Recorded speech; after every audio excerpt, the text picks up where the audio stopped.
নমস্কার। আজ 22শে শ্রাবণ, কবিগুরু রবীন্দ্রনাথ ঠাকুরের তিরোধান দিবস।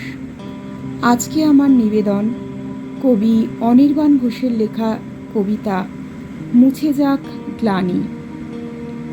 যখন তোমার কেউ কাছে নেই, যখন তোমার একলা লাগে, উথাল পাতাল মনের ভেতর 700 ভাবনা জাগে। নিজের সঙ্গে লড়তে লড়তে ক্লান্ত যখন বিষণ্ণ প্রাণ, তখন বন্ধু হাতের কাছে রেখো একটা গীতবিতান। যেই না তুমি 2-4 কলি গেয়ে উঠবে আপন মনে, দেখবে জ্বলে উঠল প্রদীপ বুকের মধ্যে সঙ্গোপনে। স্নিগ্ধ আলোর ঝর্ণা ধারায় ধুইয়ে দেবে তার কবিতা।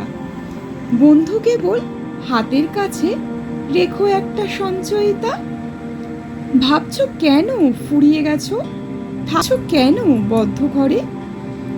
ফুটবে গো ফুল ফুটবে, তোমার সকল কাঁটা ধন্য করে। বুকের মধ্যে এগিয়ে চলার মন্ত্র পাবে। তাই তো বলি, আর কিছু নয়, হাতের কাছে রেখো একটা গীতাঞ্জলি। কান্না থাকে, কার না থাকে, তাই বলে কি শূন্য সবই? সামনে আদিগন্ত ভূমি, মাথায় দেদীপ্যমান রবি।